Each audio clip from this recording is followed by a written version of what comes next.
All right, welcome back. So in this video, we're going to talk about brightness and contrast. So let's go to the brightness and contrast area. Double click on that. And let's see if it'll let me actually. I'm going to hit OK. Let's see here what's going on.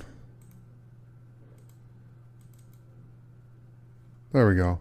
So I clicked on the little sun here, and now we can edit the brightness and the contrast, which you'll see a little bit.